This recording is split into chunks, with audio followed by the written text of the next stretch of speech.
Assalamualaikum warahmatullahi wabarakatuh.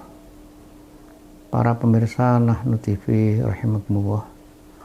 Akhir-akhir ini kita menyaksikan sebuah video yang menceritakan tentang kerjasama yang dibangun antara Outlet 23 dengan sebuah perusahaan yang bernama Holywing.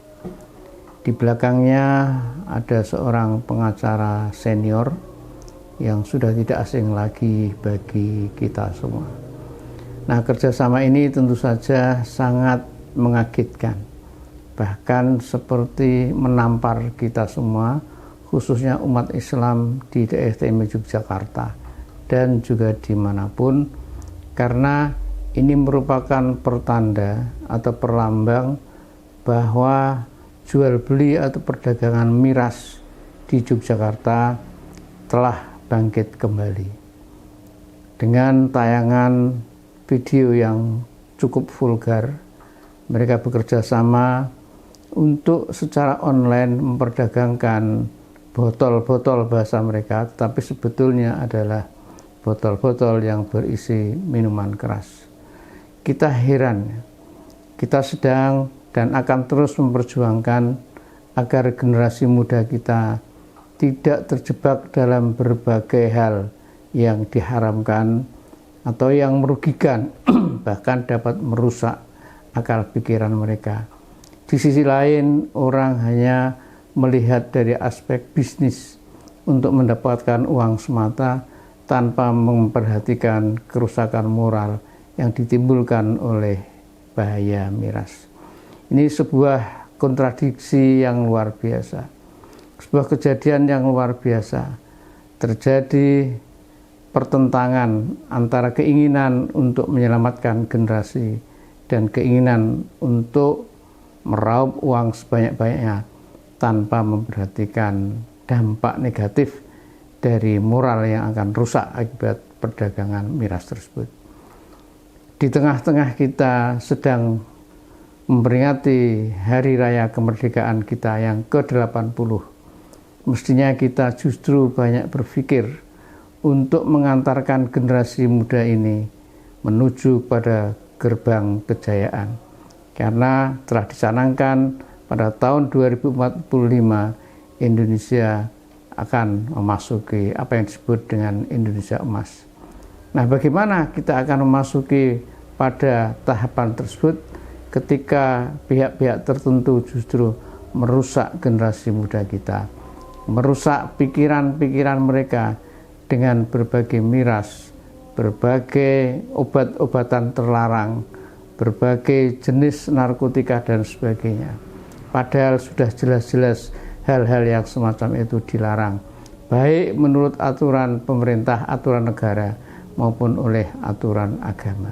Nah, kalau kita ini orang beragama, tentu akan memperhatikan aturan-aturan agama. Sebagai bangsa Indonesia, kita juga harus memperhatikan peraturan yang dibuat oleh negara kita. Di Jogja ini sudah ada instruksi gubernur nomor 5 tahun 2024 yang berisi tentang pengendalian dan pengawasan minuman keras. Namun demikian, kami berharap dari aparat kepolisian dan semua pihak untuk juga meningkatkan pengawasannya. Kalau perlu, instruksi gubernur tersebut harus diperkuat lagi sehingga bisnis online dapat secara gamblang bisa terjangkau oleh aturan tersebut. Sebab mereka sering berkilah, sering berdalih bahwa mereka merasa tidak melanggar aturan. Mereka tidak melanggar perda, tidak melanggar instruksi gubernur dan sebagainya, karena ada celah-celah yang dapat dimanfaatkan oleh mereka. Nah, kalau memang ada celah-celah tersebut, kami berharap kepada pemerintah daerah untuk segera menutup celah tersebut, dan kepada aparat kepolisian dan dinas perizinan dan semuanya yang terlibat di sana untuk betul-betul melakukan pengawasan dan penegakan hukum agar mereka tidak main-main lagi. Saya kira warga masyarakat terutama umat Islam, sangat berkepentingan untuk ditegakkannya aturan tersebut, karena menurut agama Islam jual beli minuman keras termasuk jual beli yang diharamkan. Nah, mudah-mudahan kami tidak perlu turun jalan lagi, karena sudah ada penegakan hukum dari aparat yang kita betul-betul nantikan. Terima kasih, mudah-mudahan semua pihak memperhatikan himbauan kami ini, dan mari kita bersama-sama di kalangan umat Islam untuk selalu merapatkan barisan menghadapi perusakan moral yang itu akan sangat merugikan bangsa kita semuanya. Terima kasih. Wallahul muwaffiq ila aqwamit thoriq. Wassalamualaikum warahmatullahi wabarakatuh.